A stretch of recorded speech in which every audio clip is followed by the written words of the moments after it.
시간이 되었습니다. 다 같이 사도신경으로 신앙 고백하심으로 주일 예배 하나님 앞에 드리시겠습니다. 나는 전능하신 아버지 하나님 천지의 창조주를 믿습니다. 나는 그의 유일하신 아들 우리 주 예수 그리스도를 믿습니다. 그는 성령으로 잉태되어 동정녀 마리아에게서 나시고 본디오 빌라도에게 고난을 받아 십자가에 못 박혀 죽으시고 장사된 지 사흘 만에 죽은 자 가운데서 다시 살아나셨으며 하늘에 오르시어 전능하신 아버지 하나님 우편에 앉아 계시다가 거기로부터 살아있는 자와 죽은 자를 심판하러 오십니다. 나는 성령을 믿으며 거룩한 공교회와 성도의 교제와 죄를 용서받는 것과 몸의 부활과 영생을 믿습니다. 아멘. 찬송가 78장 찬송하시겠습니다.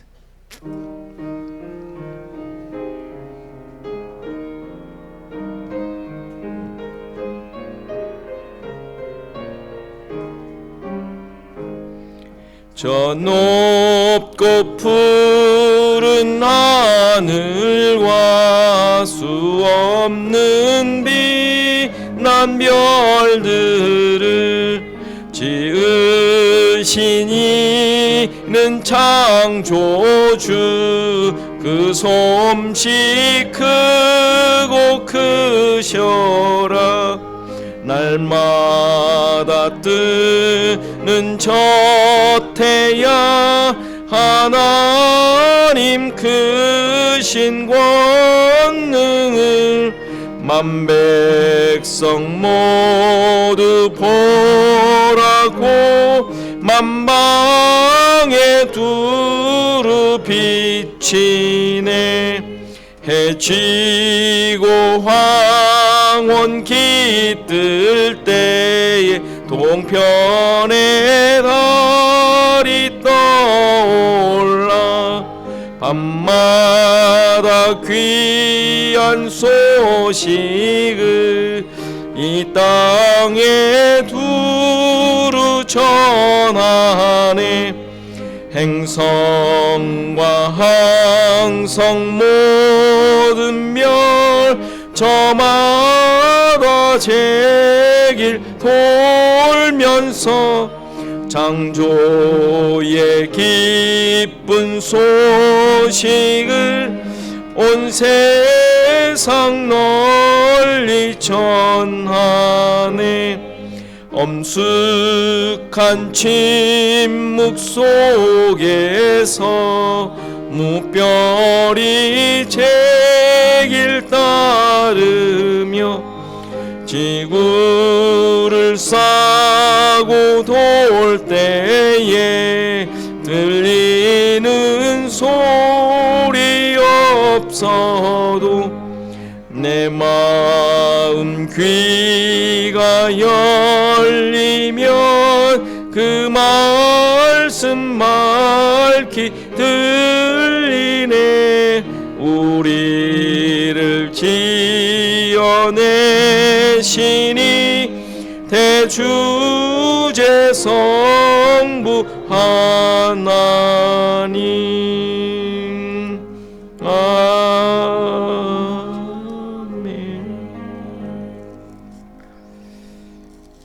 260장입니다. 찬송하십니다.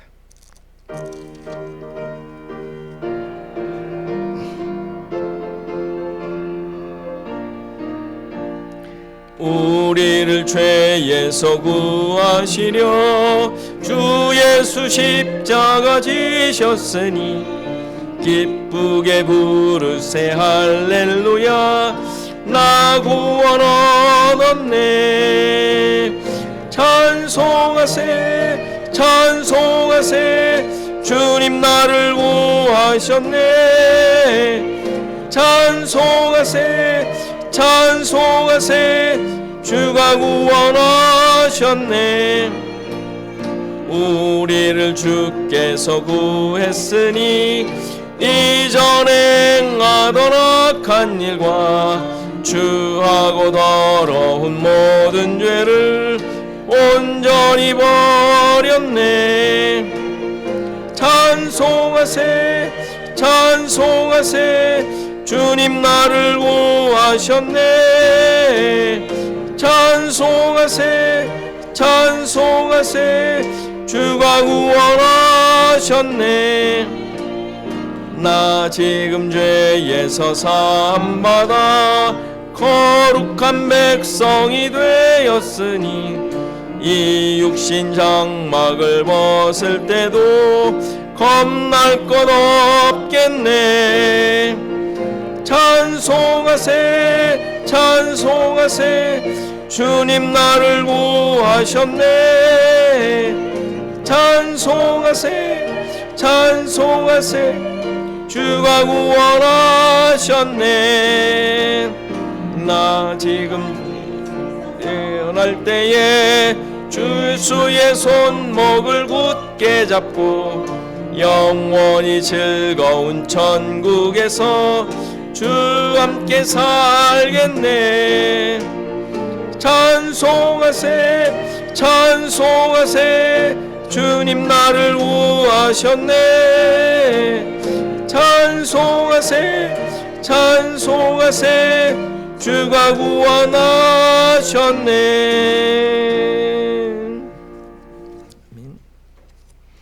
교독문 함께 교독합니다. 21번 시편 34편입니다. 함께 교독합니다. 내가 여호와를 항상 송축하며 내 입술로 항상 주를 찬양하리이다. 내 영혼이 여호와를 찬양하리니 곤고한 자들이 이를 듣고 기뻐하리라. 나와 함께 여호와를 광대하시다 하며 함께 그의 이름을 높이세. 내가 여호와께 간구하며 내가 응답하시고 내 모든 어두움에서 나를 건지셨다. 이 곤고한 자가 부르짖음에 여호와께서 들으시고 그의 모든 환난에서 구원하셨도다. 여호와의 천사가 주를 경외하는 자를 둘러 진치고 그들을 건지시는다. 너희는 여호와의 선하심을 맛보아할지어다. 그에게 피하는 자는 복이 있도다. 너희 성도들아 여호와를 경외하라. 그를 경외하는 자에게는 부족함이 없다. 젊은 사자는 궁핍하여 줄일지라도 여호와를 찾는 자는 모든 좋은 것에 부족함이 없으리로다. 아멘. 우리 박조이스 사모 기도 인도하십니다.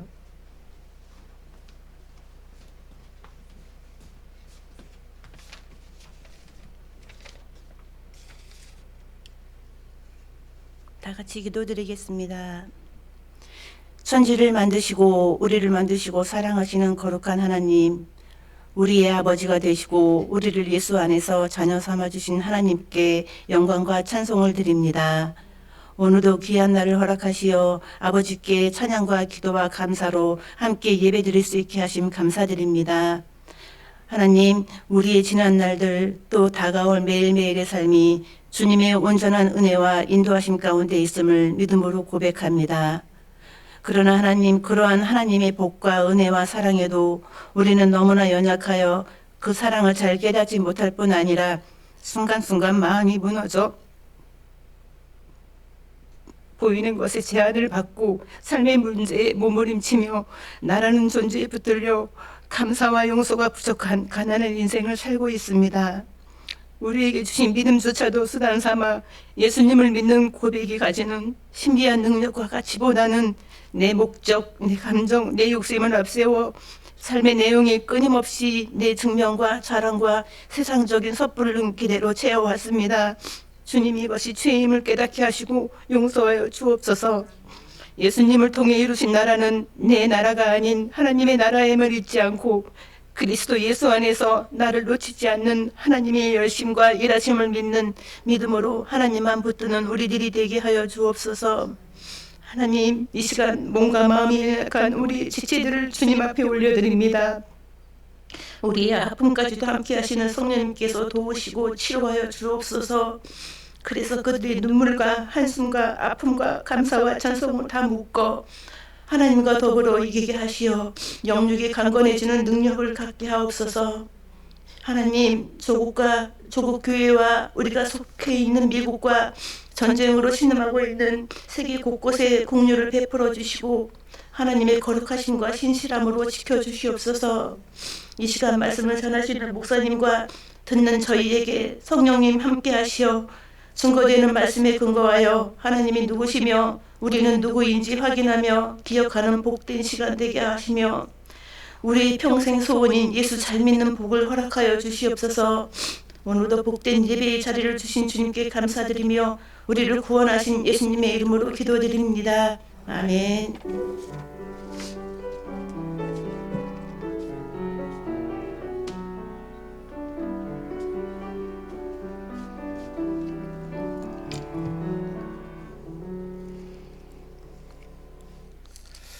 이 시간 다 일어나셔서 하나님의 말씀 받으시겠습니다.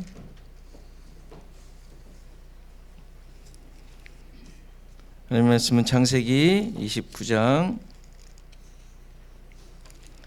1절에서 30절 말씀 제가 봉독해 드리겠습니다. 창세기 29장 1절에서 30절 말씀입니다. 야곱이 길을 떠나 동방 사람의 땅에 이르러 본즉 들에 우물이 있고 그 곁에 양 세 떼가 누워 있으니 이는 목자들이 그 우물에서 양 떼에게 물을 먹임이라. 큰 돌로 우물 아귀를 덮었다가 모든 떼가 모이면 그들이 우물 아귀에서 돌을 옮기고 그 양 떼에게 물을 먹이고는 우물 아귀 그 자리에 다시 그 돌을 덮더라. 야곱이 그들에게 이르되 내 형제여 어디서 왔느냐? 그들이 이르되 하란에서 왔노라. 야곱이 그들에게 이르되 너희가 나홀의 손자 라반을 아느냐? 그들이 이르되 아노라. 야곱이 그들에게 이르되 그가 평안하냐? 이르되 평안하니라. 그의 딸 라헬이 지금 양을 몰고 오느니라. 야곱이 이르되 해가 아직 높은즉 가축 모일 때가 아니니 양에게 물을 먹이고 가서 풀을 뜯게 하라.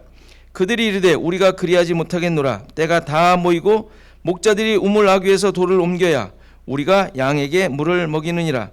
야곱이 그들과 말하는 동안에 라헬이 그의 아버지의 양과 함께 오니 그가 그의 양들을 치고 있었기 때문이더라.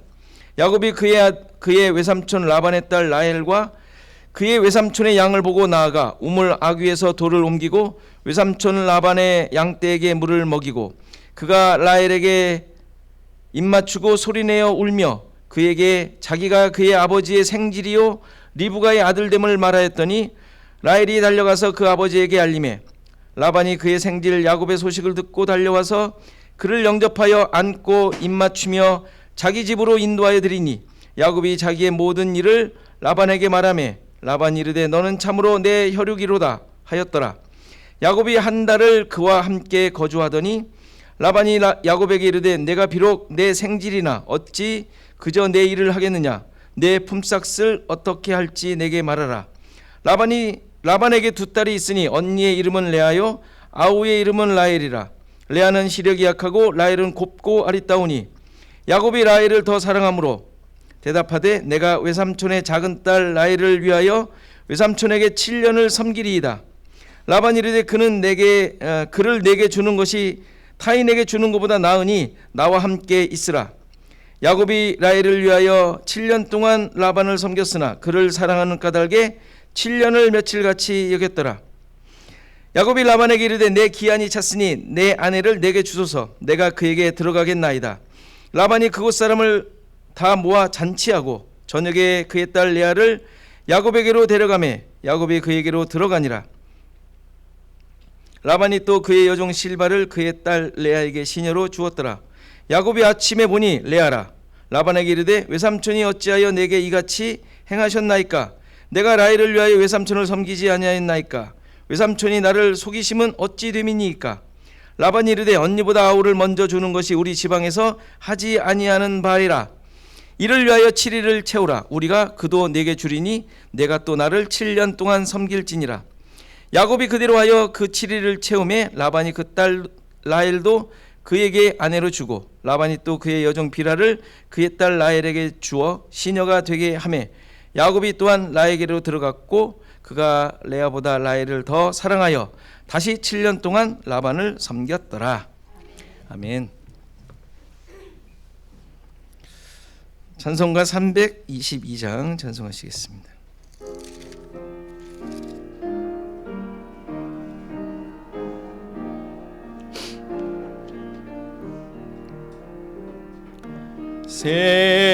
세상의 헛된 신을 버리고 하나님 이름 높여 기리세. 온 천하 백성 모두 나와서 다 같이 하나님만 섬기세. 세상에 헛된 우상 버리고 인간의 모든 부귀 영화와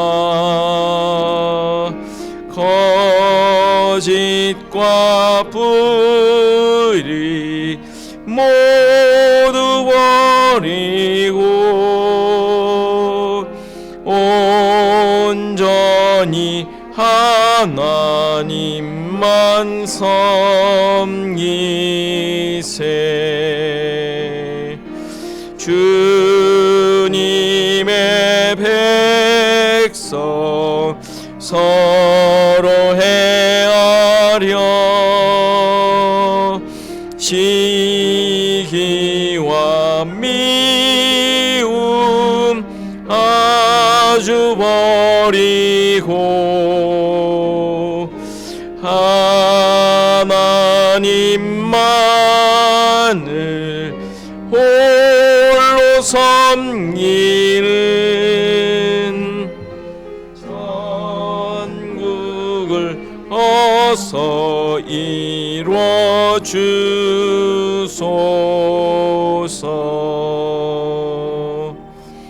아멘.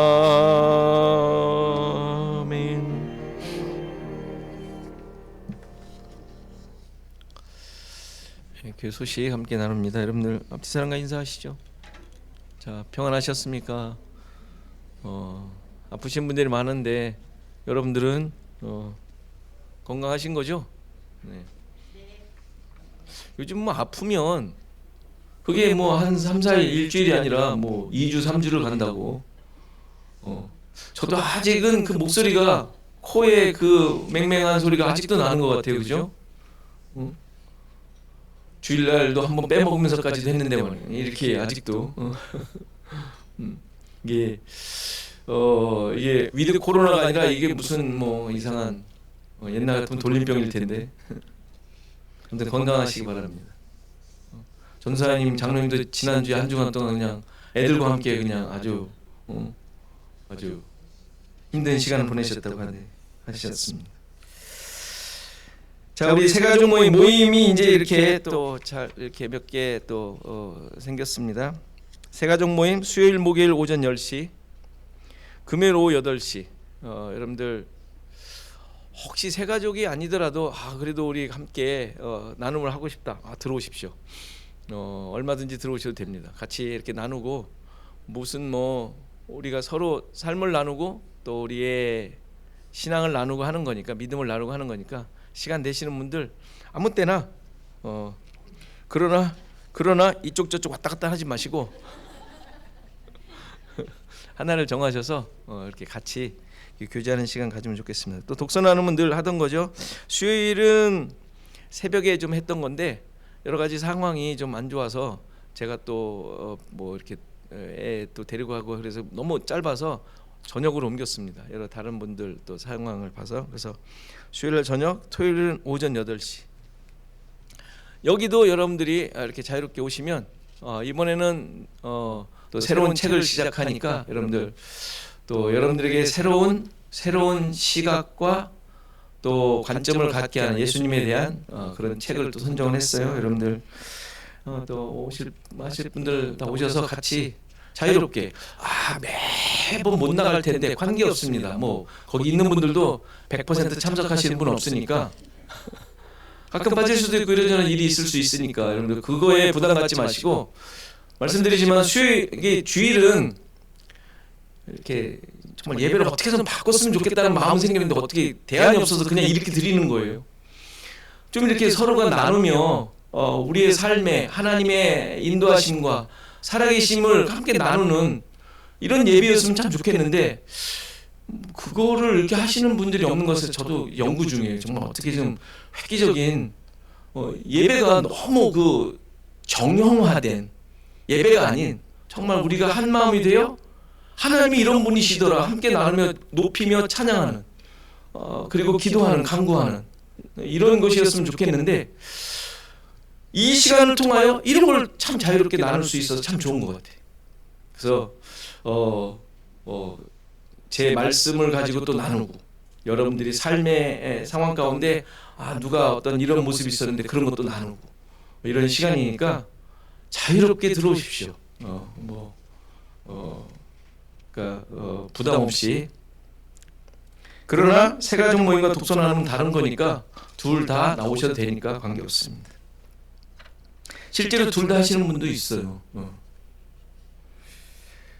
자, 그리고 성경 읽기 역시 여러분들 이런 부담은 여러분들 팍팍 드리겠습니다. 아무튼 읽으십시오. 성경 읽으시면서 성경만 달랑 읽지 마시고 그 성경 읽고 다시 또 느끼고 마음속에 새긴 거 기도하시고 여러분들 삶을 맡기시고 이게 성경 읽는 그 모습 아니겠습니까? 말씀과 기도 늘 여러분들 삶 가운데 떠나지 않도록 애써주시면 감사하겠습니다. 자, 그리고 모스크바 우리 허충강 선교사님께서 보내주신 내용 또 후반부를 여러분들에게 실었습니다. 여러분들 또 이렇게 보시고 열심히 기도해 주십시오. 여러 또 열매들이 있는 것을 또 보게 됩니다. 여러분들 뭐 카톡도 보내주시고 하시면 좋겠습니다. 네, 우리 기도하시고 말씀 보시겠습니다. 하나님 아버지, 우리의 모든 것 주님의 것임을 믿습니다. 또 우리의 모든 것을 주님 앞에 드립니다.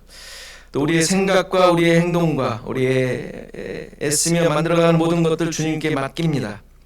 나의 것 아니고 나의 뜻으로 이루어가는 것 아니고 나의 만족을 위한 것들 아님을 믿습니다. 하나님, 이러한 기준과 가치관을 가지고 하나님과 동행하는 삶이 되게 하옵소서.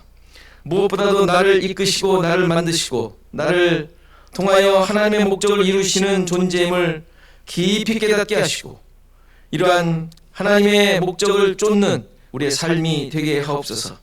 이 세상의 수많은 것들이 나를 방해하는 것이 아니라 오히려 그 가운데서 진정한 하나님의 원하시는 목적과 가치를 드러내는 것이 우리의 참된 모습임을 믿사오니 힘주시고 동행하여 주시고 함께하여 주셔서 어떠한 모습이 우리가 해 나가야 할 것인지를 늘 그때그때마다 깨닫게 하시고 알게 하셔서 그 믿음의 내용들을 드러낼 수 있는 그 증거를 드러낼 수 있는 우리의 삶이 되게 하옵소서.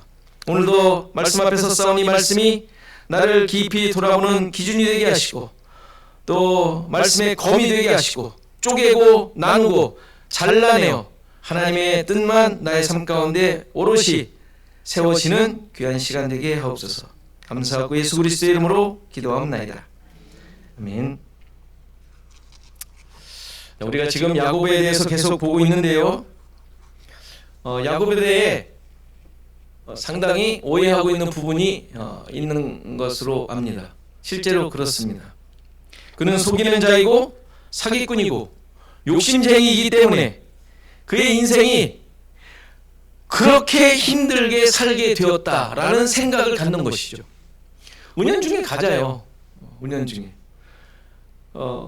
야곱에 대해서만 갖는 것이 아니라 주위의 수많은 사람들의 모습을 보며 저 사람 뭔가 있을 거야. 하나님을 제대로 안 믿지 않았을까. 이런 생각이 든단 말이죠. 욥의 친구들처럼. 그것을 우리는 보통 인과응보라고 그러죠. 인과응보. 그렇게 사니까 그렇게 됐지. 이거 아닙니까?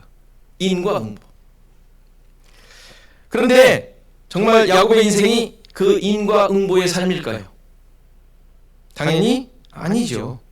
성경은 그런 식의 모습을 알려주는 책이 아니에요. 야곱의 모습은 모든 죄인들의 모습을 그대로 보여주고 있습니다. 죄인들은 자기밖에 모르고 욕심 따라 살려고 하지요. 자기의 기준과 마음대로 사는 거예요. 앞선 조상들이 계속 그랬지 않습니까? 놀랍지 않습니까? 그 아버지의 그 아들들, 그 모습들인 거예요. 다르지 않아요.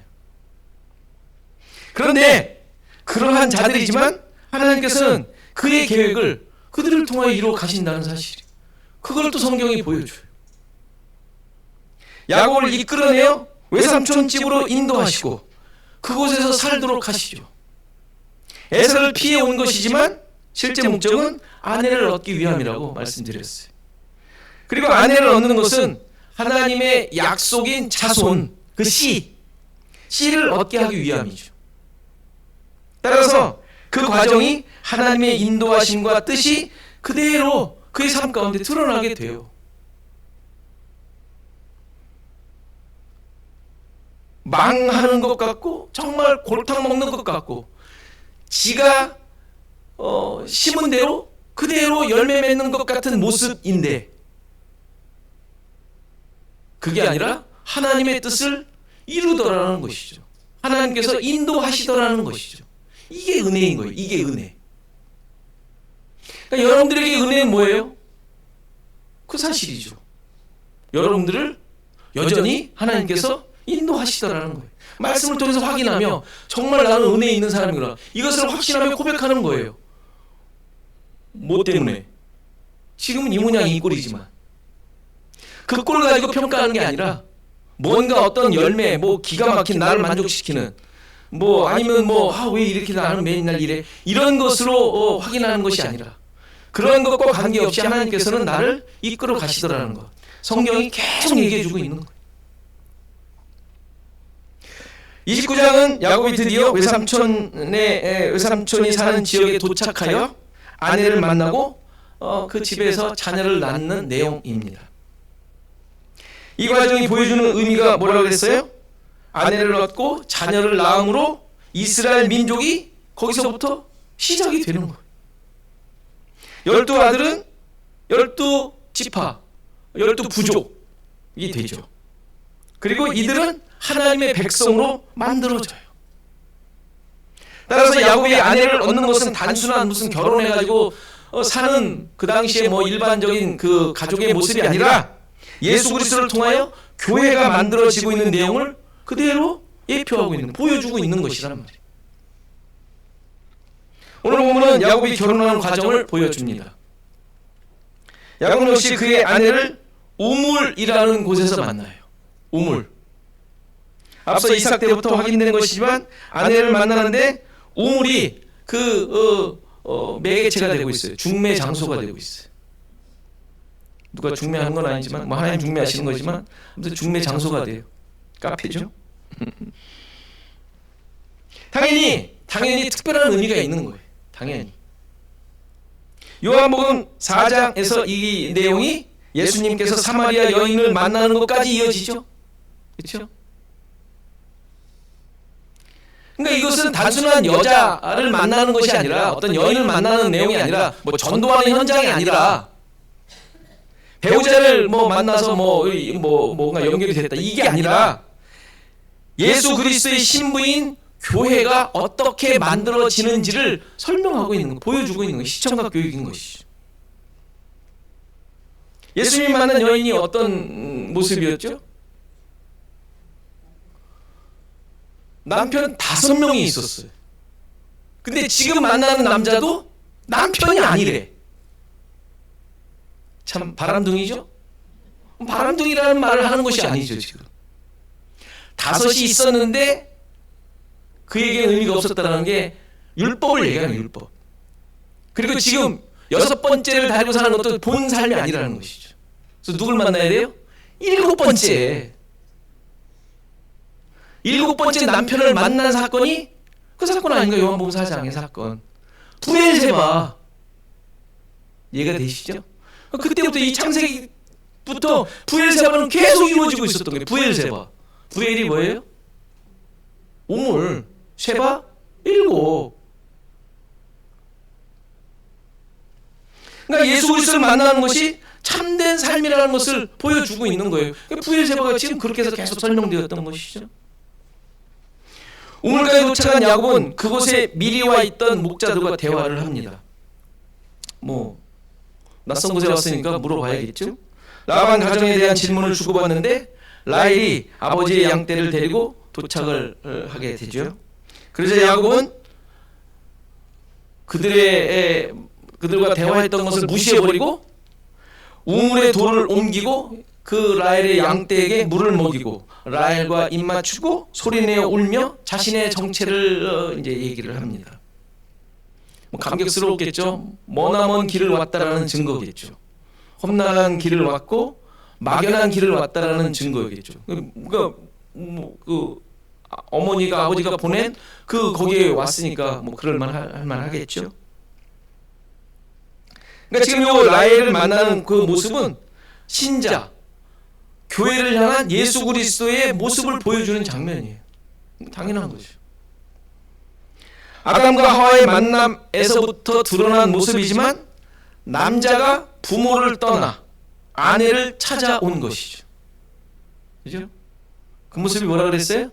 하늘 아버지를 떠나 이 땅으로 성육신하신 예수 그리스도께서 죄인을 찾아오셔서 세상의 기준과 가치를 깨뜨리시고 자신을 희생하여 신부, 교회를 만들어내는 과정을 지금 야곱을 통하여 지금 보여주고 있는 거예요. 시작이 된 것이죠. 라헬이 야곱에 대해 듣고 집으로 달려와 가족들에게 그 소식을 전하였고 야곱은 라반의 환대와 함께 그 집에서 이제 거하게 됩니다. 이 야곱의 진짜 삶이 이제 시작된 것이죠. 그리고 그 내용 우리가 잘 알고 있는 대로 아주 그냥 고생문이 활짝 열렸어요. 그렇죠? 그런데 그 앞으로의 그의 삶이 정말 고생입니까? 여러분들 어떻게 생각하세요? 그동안 야곱이 살아온 그 아주 사기꾼 같은 교활하고 아주 그냥 간사한 그 삶의 결과, 열매를 맺는 것일까요? 당연히 아니에요. 그런 모습이에요. 진짜로 그런 모습이에요. 뭐 얻는 거 하나도 없어요. 14년간 하고 6년간은 그 얻으려고 양떼를 얻으려고 6년간 일하잖아요. 그러니까 20년간 일해가지고 6년 동안 얻은 거예요 결국. 14년간은 그냥 아내와 아이들만 얻은 거예요. 그건 뭐 얻었다고 할 수 없지 않습니까? 성경은 그걸 집중하고 있지만 어쨌건 그는 고생만 했어요. 솔직히 겉으로 보여지는 내용은. 그러나 고생했다라는 삶이 아니죠. 야곱은 아내를 맞이하고 하나님의 백성을 만들어낼 자리에 이제 들어온 것입니다. 그러니까 이 맥락을 놓치면 야곱의 이야기에 줄거리를 모르게 되는 거예요. 엉터리가 되는 것이죠. 아까 말한 대로 인과응보. 그래, 네가 그 꼴 하더니, 네가 그러더니, 네가 그대로 당한 거 아니냐. 성경이 그런 얘기를 하겠습니까? 그걸 가지고 똑바로 살아라 그러겠어요? 똑바로 살지 않으면 당신도 성경 봤지? 야곱 봤지? 하면서 이런 걸 가르쳐주는 책이겠냐고요. 자업자득의 책이 아니죠. 자업자득. 그의 엄청난 삶의 내용을 통하여 아내, 신자, 교회를 낳아야 하는 예수 그리스도의 예표적인 삶을 그는 살고 있었던 것임을 보여줍니다. 그리고 이와 함께 우리가 또 하나의 측면이 있는데 야곱을 봐야 하는 또 하나의 측면이 있는데 그것은 그가 인간 야곱의 삶의 모습을 역시 또 보여주고 있다는 사실이. 그가 얼마나 인간적인 모습, 죄인의 모습을 그대로 가지고 있었는지를 20년간의 삶을 통하여 또한 드러내주고 있습니다. 그러니까 야곱은 이렇게 두 가지의 삶을 라반 외삼촌의 집에서 보여주고 있는 거예요. 예수 그리스도 예표된 예수 그리스도를 예표하는 삶, 그리고 죄인으로서 은혜를 입는 삶을 보여줘요. 자, 한 달 정도 지나자 외삼촌인 라반이 제안을 하죠. 아무리 조카이지만 이거 무료로 일할 수는 없지 않느냐. 자, 싹쓸 정하자라고 해요. 임금을 정하자. 임금. 월급을 얼마 줬으면 좋겠냐 이제 물었던 것이죠. 그때 야곱이 뭐라 그래요? 라반의 두 딸 중에 동생인 라헬을 아내로 달라라는 대답을 합니다. 그 이유가 뭐라 그랬어요? 라헬을 더 사랑했다라고 얘기합니다. 더 사랑했다. 그런데 17절을 보면 좀 더 구체적인 이유가 나오죠? 뭐라고 나와요? 레아는 시력이 약하고 라헬은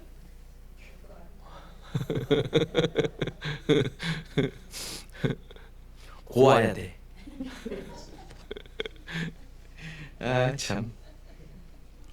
그런데 이 번역에 좀 문제가 있어요. 번역에 약간 문제가 있어요. 그냥 우리 너무 쉽게 이대로 읽으면 무슨 생각이 들어요? 레아는 못생겼고 라헬은 잘생겼다라는 인상이 들어요. 지금 이 문장만 보면. 그렇죠? 어? 그런데 못생겼다고 해야 될 거 아니에요. 먹을 일을 하든지 뭐 좀 이렇게 상이 좀. 근데 시력이 약하다, 알력이 약하다 뭐 이렇게 나왔단 말이에요. 이게 그렇게 돼 있잖아요. 원어에는 뭐라고 나오냐면 이게 무슨 시력이 약하다는 뜻이 아니잖아요. 안경을 써야 할 그런 뜻이 아니란 말이에요. 이게 원래 뜻은 뭐냐면 약하다는 말이 부드럽다라는 뜻이. 온화하다. 여러분들 눈을 떠보시죠. 눈이 부드럽고 온화하게. 물론 때에 따라서 약하다라는 의미 있지만 부정적인 의미로 쓰이지는 않는 단어예요. 그러니까 눈이 부드러웠다는 얘기예요. 온화한 인상이 그랬다는 얘기겠죠. 그러니까 좀 더 얘기 말한다면 눈매가 아주 부드러운 이렇게 말할 수도 있겠습니다. 반면에 라헬에 대해서는 그냥 곱고 아리따웠다 그러는데 여기서도 생략된 단어들이 두 개가 있는데 비슷한 의미의 두 단어인데 외모라는 단어가 빠졌어요. 겉모양. 그러니까 외모가 곱고 아리따웠다는데 똑같이 아름다운이라는 단어인데 이렇게 따로 번역을 한 거예요. 그러니까 외모가 아름다웠고 겉모습이 아름다웠다 이 뜻이에요. 그러니까 그렇게 얘기한다면 그냥 겉보기에 굉장히 예뻤다 이거예요. 라헬은. 그런데 야곱이 누굴 택해요? 예쁜 사람을 택한 거예요. 예쁜 사람. 예나 지금이나 남자들은 예쁜 걸 찾아요. 이게 무슨 말이겠어요? 예쁜 라헬을 택했다는 말은 자기 좋은 대로 택했다는 거예요. 자기 좋은 대로. 자기 좋은 대로. 자기 마음에 드는 대로 아내를 택한 거예요. 예전에 홍수가 있기 전에 사람의 모습, 사람의 기준대로 택했던 것과 똑같은 것이죠. 그러니까 지금 야곱의 행동은 그대로 인간 야곱의 모습을 보여주는 거예요. 그가 보이는 모습, 그가 지금 이렇게 보여주고 있는 모습은 이전에 이삭이 자기 좋은 대로 누구에게 축복하려고 그래요? 형 에서에게. 자기를 만족시키니까. 고기를 좋아하니까 고기를 맨날 잡아오는 에서에게 장자의 축복을 해주려고 했던 모습을 그대로 지금도 하고 있는 거예요. 지금 야곱이. 그것을 빼앗아 자기가 장자의 축복을 받았음에도 불구하고. 그러니까 뭘 보여줘요? 자기가 경험한 거를 전혀 기억하지 못하고 있어요. 놀랍지 않아요? 자기를 통해 하나님께서 깨닫게 하시는 내용을 그가 모르고 있는 거야. 여전히 못 깨닫고 있는.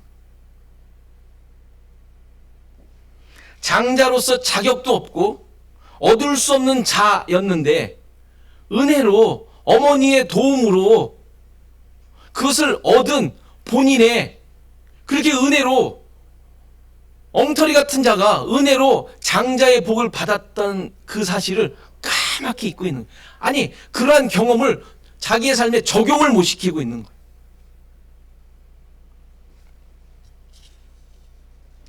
자기가 원하는 것, 자기가 필요한 것 역시 그 은혜의 기준으로, 하나님이 일하심의 기준으로 하질 못하고 역시 또 자기 좋은 대로, 자기가 원하는 대로 그대로 하고 있는 것을 보게 되죠.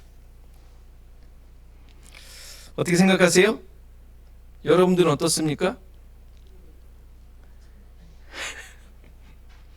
뭘 물어봐요, 그죠? 인간의 어떤 이런 기준과 능력, 경험이 그 사람을 바르게 하지 못해. 많은 경험을 했다고 옳은 것을 행할 수 있을까요? 아니더라는 것이죠. 그러니까 이런 의미에서 신자들은 늘 하나님의 인도하심과 은혜로 이끄는 역사가 없으면 어쩔 수 없는 존재라는 사실을 우리는 확인하게 돼요. 뭐 그렇게 우리가 나은 게 있겠어요, 그죠? 이것만 봐도. 그렇죠? 뭐 그렇다고 경험이 필요 없다, 뭐 의미 없다라는 말이 아니라 이러한 경험들을 통하여 잘난 척하지 말고 내가 좀 낫다 이런 생각 갖지 말고 우리 모두가 다 하나님을 계속 의지하며 말씀 앞에 항복해야 한다라는 말씀을 하는 거예요. 잘 아시듯이 야곱은 외삼촌 집에서 20년을 자기 마음대로 살다가 귀향할 때 자기 고향으로 돌아오지 않습니까? 돌아올 때 야복강가에서 하나님과 싸우다가 다리가 부러지고 나서야 완전히 항복하게 돼요. 그때에야. 아직도 멀었어요, 실은. 멀었어요. 아직도 멀었어요. 우리도 멀었어요.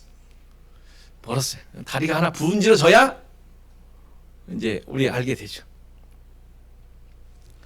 웬만해서 우리도 역시 항복하지 않습니다. 하나님께서 이렇게 커다란 표징을 주실 때까지 우리는 우리 마음대로 살게 될 것입니다. 우리가 비록 십자가를 표징으로, 그러한 표징으로 고백하며 살지만 그것이 주홍 글씨처럼 새겨지기 전까지는 우리가 자기 마음대로 살며 고생하게 돼요. 여러분들에게 야곱의 저는 다리와 같은 표징이 있습니까? 확인해 보시죠. 물론 결국은 갖게 될 것입니다. 결국은 갖게 될 것입니다. 지금 갖고 있는 도중일 수도 있어요. 막 싸우면서 하나님과 지금 싸우면서 안 놔주면서 나 안 된다고 이러면서 살고 있을 수도 있습니다. 어쨌건 그 주홍 글씨 같은 다리의 분지러짐이 우리 가운데 생기게 될 것입니다. 뭐 그렇다고 모든 것을 다 망할 것이다라는 말이 아니라 항복하게 될 것이라는, 항복하라는 얘기, 항복.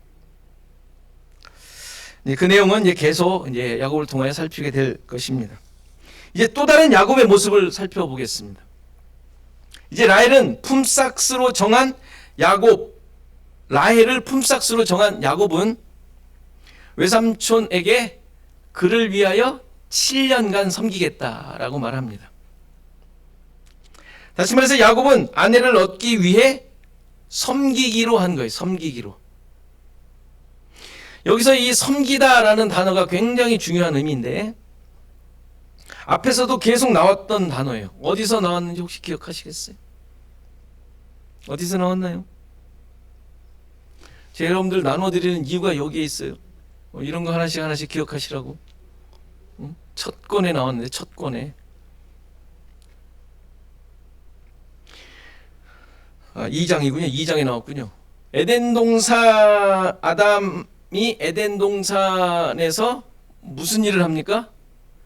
경작하게 하셨잖아요. 경작하게. 그 경작하다가 섬기다라는 단어예요. 똑같은 단어예요. 농사 지었다는 얘기 아니죠. 우리는 뭐 경작 그러면 마치 뭐 밭을 일구고 뭐 이런 느낌인데 섬기다라는 단어예요. 그러니까 땅을 경작하다라는 말이 그게 이제 섬기다라는 뜻이에요. 에덴 동산에서 내쫓으시며 근본된 땅을 경작하게 하셨어요. 그것도 섬기다라는 똑같은 단어예요. 그런데 이게 농사 지었다라는 말이 아니라 그랬죠. 근데 이 섬기다라는 말이 의미가 무슨 의미였죠? 그것도 기억 안 나시죠? 이 섬김은 예수 그리스도를 통한 구원을 예표하는 모습이라고 그랬어요. 그렇죠? 오늘 가서 다시 보세요. 또 설명드릴 수는 없으니까. 어쨌든 이 섬기는 것은 하나님의 구원 역사, 예수 그리스도를 통한, 그래서 아담을 에덴 동산에 쫓아내는 게 아니라 하나님께서 예수 그리스도를 보내서 구원하시는, 세상을 섬겨 구원케 하시는 내용이라고 말씀드렸잖아요. 그것을 예표하는 내용이란 말이에요. 섬긴다라는 게. 그리고 예수님께서 실제적으로 예수님도 말씀하셨죠. 마태복음 20장에 인자가 온 것은 섬김을 받으려 함이 아니라 도리어 섬기려 하고 그 목숨을 많은 사람의 대속물로 주려 하심이라. 그러니까 섬긴다는 것은 예수님의 죽음을, 십자가를 얘기하는 거예요. 섬긴다라는 게. 야곱이 그렇게 살 거예요. 그렇게. 그러니까 섬김을 통해 구원을 이루신다는 사실을 보여주는 내용이죠. 그러니까 야곱은 자신의 아내를 얻기 위해 이렇게 섬기겠다고 약속하고 있는데, 이것은 바로 예수 그리스도께서 목숨을 내어놓고 죄인들을 구원하시는 그 내용을 예표적으로 지금 그가 행하고 있는 것이죠. 행할 것임을 보여주고 있는 거예요. 그리고 그 모습이 7년간 섬긴다라는 거예요. 7년간 섬긴다. 근데 7년을 아주 그냥 수일같이 지나게 돼요. 이것도 수일이라고 아니라 그냥 하루 하나라는 뜻인데, 그냥 하루같이 지나갔다라는 말이에요. 그래서 7년의 기한이 되어 라헬과 결혼하게 되죠. 그리고 잔치가 있게 되죠. 잔치. 7일간 잔치를 하는데, 어쨌건 잔치를 하고 이제 첫날 밤을 지냈는데, 아침에 보니 라헬이 아니라 레아였죠. 이럴 수 있나요?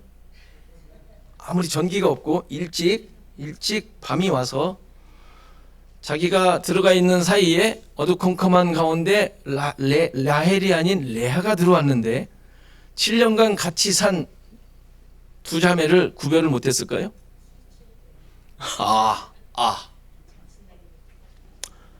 가능합니다. 네. 술에 취했다. 자, 그렇게 이해합시다. 술에 취한 것으로. 어쨌든 그게 무슨 속았다 이런 차원의 내용이 아니. 아무튼 그렇게 이제 깨닫고 나서 아침에 레아인 것을 보고 이제 외삼촌에게 따지죠. 아니 이게 웬 일입니까? 어떻게 나를 속이셨습니까? 라고 묻자, 우리 지방의 풍습이 그렇지 않다. 동생을 언니보다 먼저 보내는 경우가 없다. 뭐 옛날에 우리나라도 그랬던 것 같아요. 그죠? 그래서 이제 그런 경우가 없으니까 결혼 기간 7일을 채우면 이제 라헬도 주겠다. 그리고 그를 위해 다시 또 7년간 섬겨라. 또 이렇게 조건을 겁니다. 그래서 야곱은 그대로 행했고 7일 후에 그 결혼 기간이 잔치가 지난 후에 라헬을 이제 얻게 되었고, 그리고 7년간 라반을 섬기게 됩니다.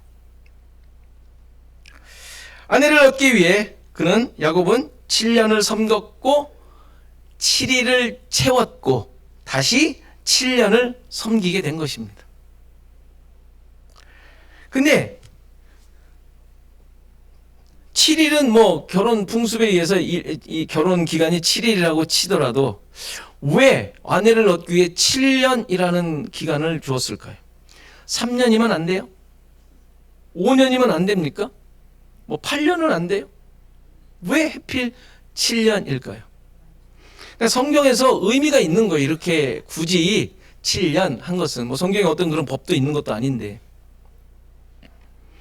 7년 그리고 7일 7년은 지금 이 본문에서 기간을 나타내는 숫자로 나오지만 그 의미는 신부를 위해 완전하게 섬겼음을 보여주는 단어인 거예요. 중간에 7일이 나오는데 7일을 채우다, 7일을 채워라 라고 하거든요. 근데 여기에서 7일은 당시 결혼식의 잔치 기간인데, 원래 단어의 의미는 7일, 날을 말하는 게 아니라, 7날을 말하는 게 아니라 7의 기간이라는 뜻이에요. 단어의 자체가 그러니까 7 days가 아니라 그냥 7의 period라고 나와요. 의미가, 단어의 의미가 그냥 7의 기간이라는 단어예요. 그러니까 단어 자체가 달라요. 7일간 섬겨라, 채워라 라고 말했지만 7day가 아니라 7의 기간이라는 단어예요. 단어가 다릅니다. 그러니까 이것은 성경에 보면 7일일 수도 있고 7주일 수도 있고 71일일 수도 있고 7년일 수도 있어요. 그러니까 성경의 본문에 따라서 다르게 해석이 돼요. 그래서 보통 우리가 말하는 그 절기 중에 77절이 있죠. 77의 단어도 똑같은 7일이라고 나와요. 이 단어를 써요. 똑같은 단어를 써요. 77인데. 77이면 뭐예요? 49일. 77절 다음 날이 오순절이잖아요. 50째 된 날. 그러니까 77이라고 하는 단어를 똑같은 이 단어를 써요. 그러니까 7의 기간이라는 의미예요. 그리고 채우다라는 말은 가득 차다, 완성되다, 때가 되다 라는 의미로 하나님의 일하심이 이루어지다 또는 정해진 시간, 정해진 계획이 완성되었다 라는 의미예요. 채우다 라는 단어는. 의미가 완전히 다르죠? 그런 단어를 쓴 이유가 있는 거예요. 7년 7일, 7일은 당시 결혼 풍습에 의한 기간이지만 단어를 다르게 씀으로써 그 의미를 다르게 주고자 했던 것이죠. 그러니까 7년, 7일, 7년이 아니라 그 셋은 다 똑같은 의미를 나타내는 말이죠. 하나님의 계획하신 것이 완성되었다라는 의미로 7일을 채우라라는 단어를 썼단 말이에요. 따라서 야곱은 아내를 얻기 위해 7년, 7일, 7년을 섬겼다고 했는데 이 말은 하나님의 계획, 하나님의 백성을 만드시는 그 계획이 완성되고 성취되었다라는 의미란 말이에요. 야곱을 통하여 하나님께서 무엇을 하시려는지, 그를 통하여 하나님께서 목적하신 내용이 무엇인지를 이 결혼 내용을 통하여 보여주시고 있는 거예요.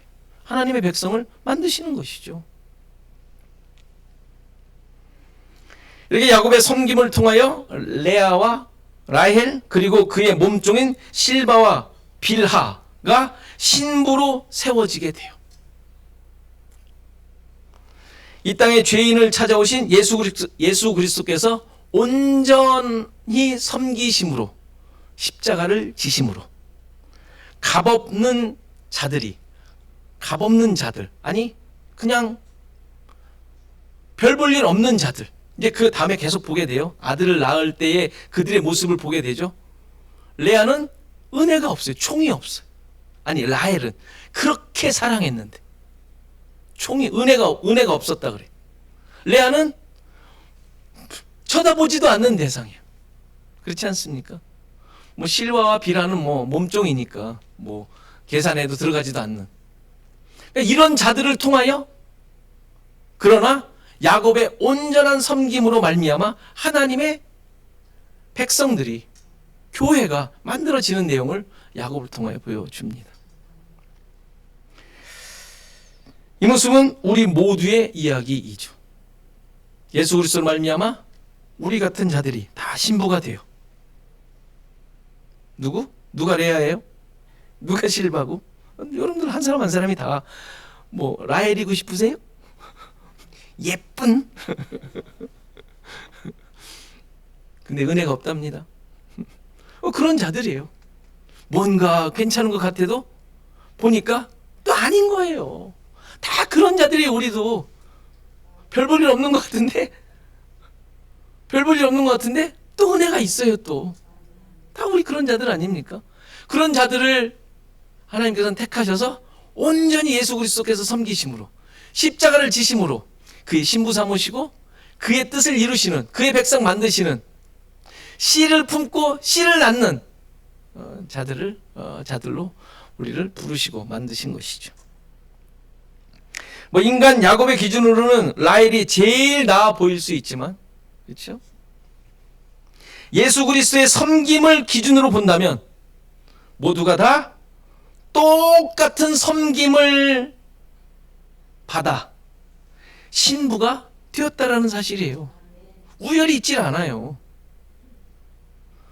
놀랍게도 나중에 보면 그렇게 미움받던 레아를 통하여 유다가 나와요. 예수님의 그 족보에 들어가는 미움받던 레아를 통하여. 여러분들 레아 하시겠어요? 그래도?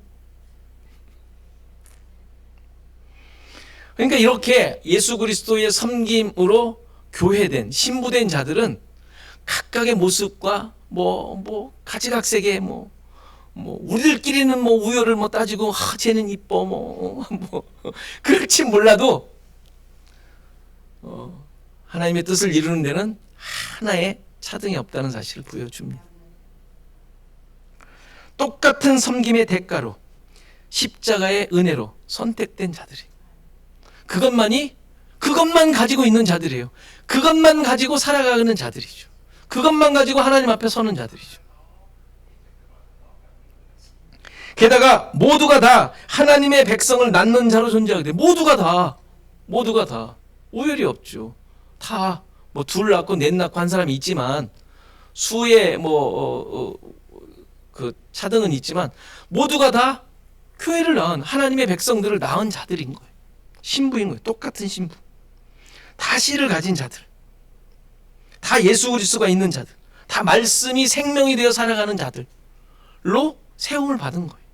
하나도 차이가 없어요. 이것이 신자, 교회의 진짜 본질적인 정체성임을 보여줍니다.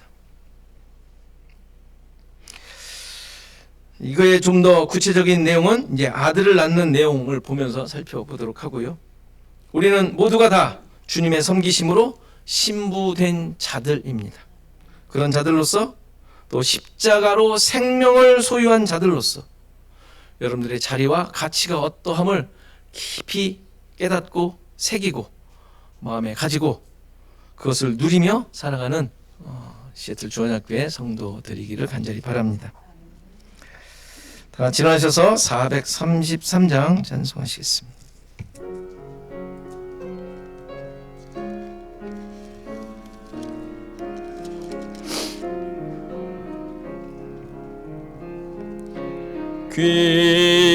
귀하신 주여 날 붙드사 주께로 날마다 더 가까이 저 하늘 나라 다 올라가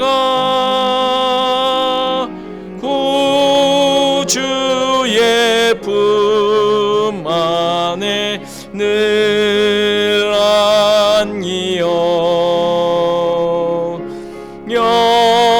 영생의 복 받기 원합니다.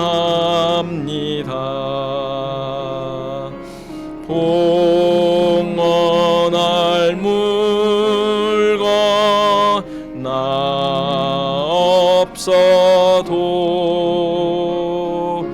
날마다 주께로 더 가까이 내 죄를 주께 다 고하니 주님의 보혈로 날 씻으사 눈보다 더 희게 하옵소서.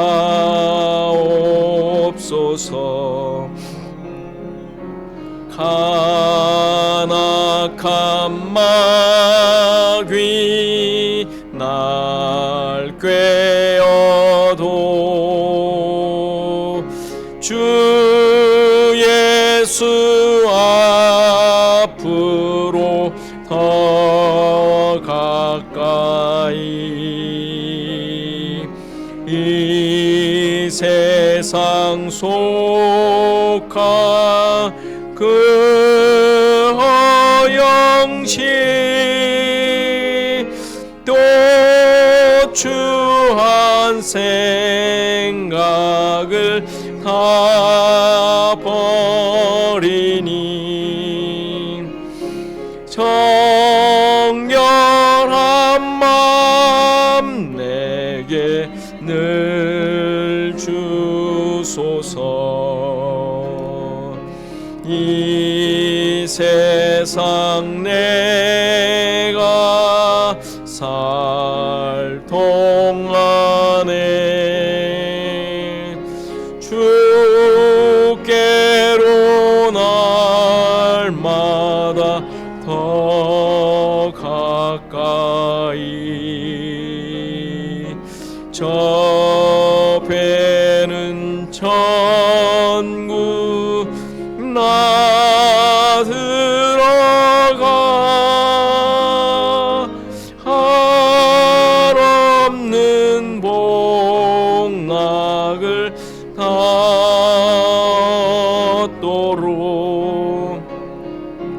풍성한 은혜를 주옵소서.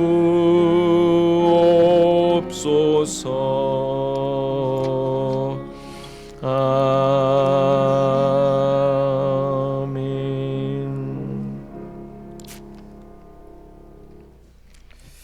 잠깐 우리 기도하는 시간 갖습니다. 하나님 인도하심을 잘 깨닫고 말씀을 따르는 삶을 살게 하소서. 기도하시고 주님의 섬기심으로 만들어진 신부임이 우리 삶 가운데 또 드러나게 하옵소서. 또 우리 아픔 가운데 있는 성도들을 위해서 기도했으면 좋겠습니다. 이모저모 아프신 분들 또 여러 가지 상황 가운데 또 어려움을 있는 성도들을 위해서 이 시간 다 같이 기도하시겠습니다. 하나님, 우리의 모든 삶을 또 주님 앞에 내어 드립니다.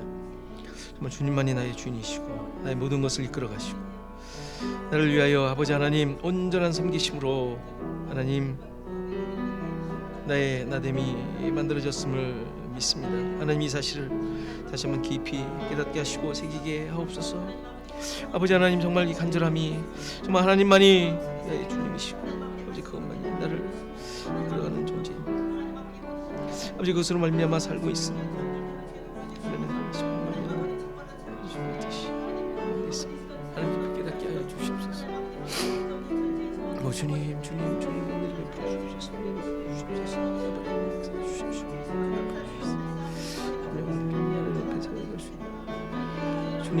주님 나의 모든 것을 드려 하나님의 뜻만 이루어지는 아버지 삶이 되어지게 하옵소서.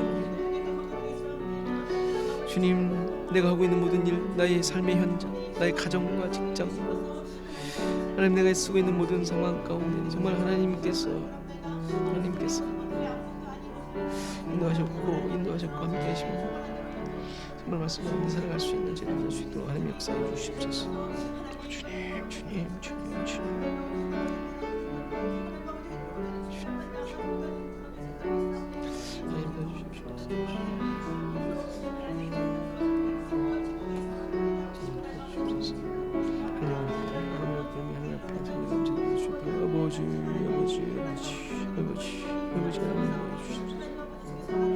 주님 바로 계시고 주님 바로 계시고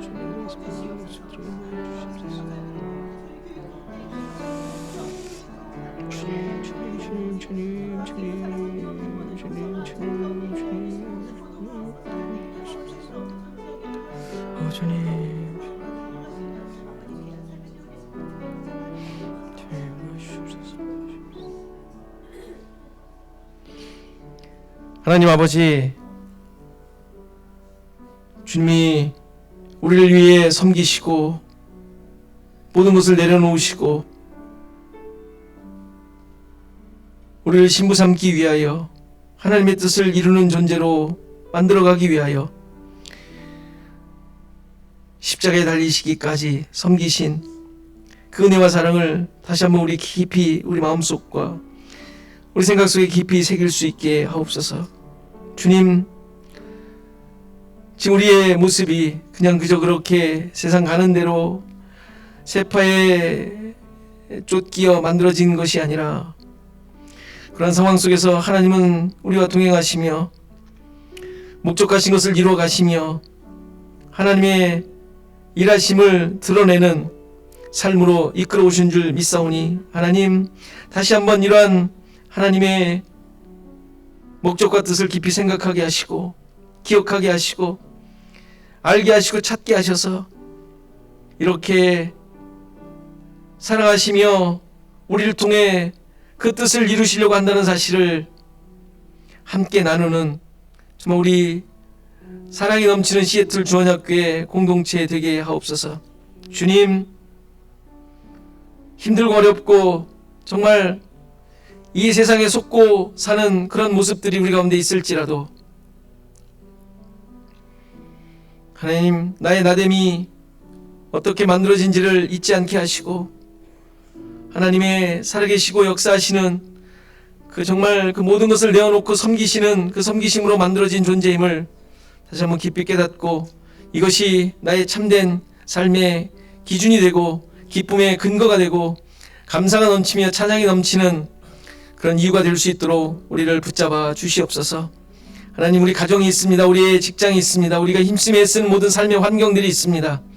하나님, 그 현장 가운데 함께 하시고 역사하셔서 우리를 통한 주님의 뜻이 이루어지는 줄 믿사오니 우리를 늘 붙잡아 주시고 이끌어 주셔서 어디에서든지 하나님 나라의 백성임이 드러나게 하시고 세상의 가치가 아닌 하나님 나라의 가치가 우리를 통해서 온전히 드러나 참된 증인의 삶을 살아가는 우리 모두가 되게 하옵소서.